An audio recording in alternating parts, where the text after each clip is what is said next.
మీకు తెలుసా, న్యాయరంగంలోకి కూడా ఏఐ అడుగు పెడతానంటోంది. ఇప్పటికే చిన్న చిన్న ఆన్లైన్ టూల్స్ కేసుల్లో తీర్పులు చెబుతున్నాయి. ఏఐ ఆల్గరిథమ్స్ జడ్జి స్థానంలో కూర్చొని ఇది కరెక్టు, అది రాంగ్ అంటూ నిర్ణయిస్తున్నాయి. వాద ప్రతివాదాలు సమర్పిస్తే చాలు, ఇన్స్టాంట్గా కేసు పరిశీలన జరిగిపోతోంది. అక్కడికక్కడే ఏఐ జడ్జి నుంచి తీర్పు వచ్చేస్తుంది. అవసరమైతే ఏఐ జడ్జి గారు మందలిస్తారు, సూచనలు కూడా ఇస్తారు. మరి కోర్టుల్లో ఏళ్ల తరబడి పేరుకుపోతున్న కేసుల్ని సాల్వ్ చేయడానికి ఏఐ ఒక ప్రత్యామ్నాయం అవుతుందా? జడ్జిమెంట్స్ చెప్పే ఈ ఏఐ టూల్స్ జడ్జిల్ని రీప్లేస్ చేయకపోవచ్చు, కానీ పల్లెటూళ్ళలో రచ్చబండ తీర్పుల మాదిరిగా చిన్న తరహా కేసుల పరిష్కరణ ఏఐతో ఈజీ అయిపోతుందా? మరి తీర్పులు చెప్పే ఓ చిన్న బేసిక్ ఏఐ టూల్ని ఇప్పుడు ప్రాక్టికల్గా పరిచయం చేసుకుందాం. బొబ్బిలి బ్రహ్మన్న సినిమా నుంచి మొన్నటిదాకా వచ్చిన పెదరాయుడు సినిమా వరకు మనం చూసామంటే తీర్పులు ఇవ్వడం.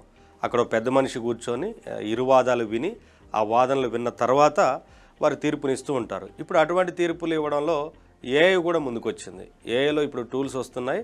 అటువంటి తీర్పులు అంటే ఆ జడ్జిమెంట్ని ఇస్తుంది. సరదాగా మనం ఆ జడ్జిమెంట్ ఎలా ఇస్తుంది అంటే, మనం ఇరుపక్షాల వాదనలు వినిపించిన తర్వాత అక్కడ కూర్చొని ఒక పెద్ద మనిషి తీర్పులు ఇస్తారు కదా. సో అలానే ఇరుపక్షాల వాదనలు విన్న తర్వాత ఏఐ ఎటువంటి జడ్జిమెంట్ ఇస్తుందో ఒకసారి చూద్దాం సరదాగా. ఆ టూల్ ఏంటో కూడా ఇప్పుడు మీకు పరిచయం చేస్తాను. దీని పేరు సాల్స్ పబ్లికా ఏఐ జడ్జి. సో ఇది ఎలా పనిచేస్తుందంటే, మీరు ఇప్పుడు చూడొచ్చు కంటెండర్ 1's వర్షన్ అని ఇచ్చారు, కంటెండర్ 2's వర్షన్. అంటే ఇక్కడ మొదటి పక్షానికి సంబంధించిన వాదనలు మనం ఏదైతే వినిపించాలనుకుంటున్నామో దాన్ని ఇక్కడ పేస్ట్ చేసుకోవాలి. ఆ తర్వాత రెండో పక్షానికి సంబంధించిన వాదనలు ఏవైతే వినిపించాలనుకుంటున్నామో వారికి సంబంధించి ఇక్కడ పేస్ట్ చేసుకోవాలి. చేసిన తర్వాత మనం జడ్జిమెంట్ కావాలి కదా, ఆ జడ్జిమెంట్ కావాలంటే ఇది క్లిక్ చేసుకోవాలి. ఎమిట్ వర్డిక్ట్ అని ఉంది కదా, ఇక్కడ క్లిక్ చేస్తే ఆటోమేటిక్గా మనకి జడ్జిమెంట్ అనేది జనరేట్ అవుతుంది. ఈ కేసు సంబంధించి ఎలా చేయాలి అనే దానికి సంబంధించి మొత్తంగా మనకి ఇక్కడ కొన్ని డీటెయిల్స్ ఇచ్చారు ట్యూటోరియల్ లాగా. మనం వీటిని చదివితే పూర్తిగా మనకు తెలుస్తుంది. కేస్ సబ్మిషన్ ఇది.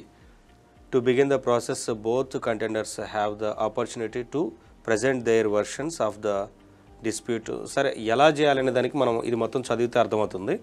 కేస్ సబ్మిషన్ గురించి అది.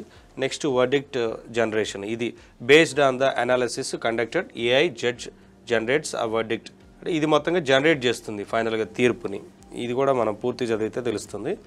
అలాగే ఇంపార్షియల్ డెసిషన్ అని, జడ్జిమెంట్ అనేది నిష్పక్షపాతంగా ఉంటుంది అనేది మనకి ఇస్తున్నారు. సరదాగా నేను కొన్ని కేసులు పెట్టుకున్నా. ఆ కేసులకు సంబంధించి ఎట్లాంటి తీర్పు వస్తుందో ఒకసారి చూద్దాం.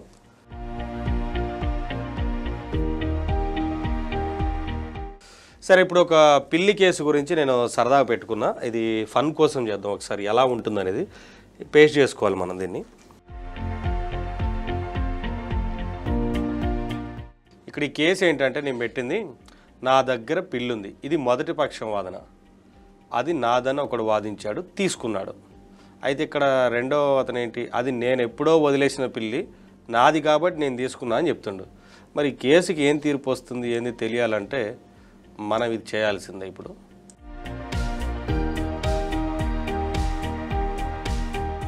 సో ఇక్కడ కంటెండర్ 1's వర్షన్లో ఫస్ట్ది నోట్ చేస్తున్నాం. ఇది మొదటి పక్షం వాదన, నా దగ్గర పిల్లుంది, అది నాదని ఒకడు వాదించాడు, తీసుకున్నాడు. ఇప్పుడు రెండో పక్షం ఏం చెప్తున్నారు వాళ్ళు, అది నేను ఎప్పుడో వదిలేసిన పిల్లి, నాది కాబట్టి నేను తీసుకున్నా అని వీళ్ళ వాదన. ఇప్పుడు అసలు ఈ వాదన కూడా నోట్ చేద్దాం, పేస్ట్ చేద్దాం. నేను తెలుగులో ఇచ్చాను ఇక్కడ, అయినా అది అర్థం చేసుకొని మనకి తీర్పు అయితే ఇంగ్లీష్లో ఇస్తుంది. ఎమిట్ వర్డిక్ట్ ఇది క్లిక్ చేస్తే మనకి తీర్పు ఆటోమేటిక్గా వస్తుంది. ఇప్పుడు చూడొచ్చు, తీర్పు వచ్చింది. ఏమని, based on the provided versions it appears contender 2's version clarifies the sequence of events better and has a more coherent narrative. ఇక్కడ సెకండ్ పర్సన్ది అంటే రెండో పక్షం వాదనకి తీర్పు అనుకూలంగా అనిపిస్తోంది. ఇప్పుడు మనం ఈ పిల్లిని ఆయనకు అప్పచెప్పాలి అంతేగా. ఇది మొత్తంగా అంటే పిల్లికి సంబంధించి కేసులో మనం సరదాగా చేసాము. సరదాగా చేసిన దాంట్లో వచ్చిన తీర్పు ఇది. ఇప్పుడు ఒక సీరియస్ కేసు ట్రై చేద్దాం, అసలు ఎలా ఉంటుంది, ఎలా వస్తుందని చూద్దాం. ఇదొక ఆస్తి పంచాయతీ కేసు. ఈ కేసు సందర్భం ఏంటంటే, ఇద్దరు సోదరులు రాజు మరియు రమేష్ తమ తండ్రి చనిపోయిన తర్వాత ఆయన ఇంటి యాజమాన్యం గురించి వాదిస్తున్నారు. ఇప్పుడు ఇక్కడ ఏంది రాజు వాదన ఏంది? ఫస్ట్, ఈ ఇల్లు నాకు దక్కాల్సిందే, మా తండ్రి రాసిన విల్లో నేను వారసునని స్పష్టంగా పేర్కొన్నారు. చివరి రోజులు నేను వాళ్ళని చూసుకుంటూ ఉన్నాను, అందుకే ఇది నా హక్కు. ఇప్పుడు ఇక్కడ పక్షం 2 వాదన ఏంది? ఈ ఇల్లు ఇద్దరికీ సమానంగా పంచుకోవాలి, మా చట్టం ప్రకారం సంతానానికి సమాన హక్కు ఉంటుంది, ఇంకా ఇల్లు మెయింటెనెన్స్కి నేను చాలా ఖర్చు పెట్టాను అని రెండో వ్యక్తి వాదన చూపిస్తున్నారు. ఇప్పుడు ఇరుపక్షాల వాదనలు మనం అక్కడ పేస్ట్ చేసి తీర్పు తీసుకుందాం, ఏమిస్తుందో చూద్దాం.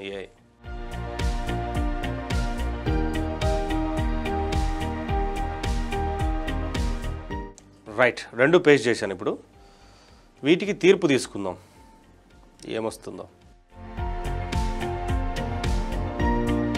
ఇక్కడ జడ్జిమెంట్లో క్లియర్గా అసలు ఎందుకు ఈ జడ్జిమెంట్ ఇచ్చారు అనే విషయాన్ని కూడా పూర్తిగా అనలైజ్ చేసి మనకి ఇక్కడ మనం చూడొచ్చు.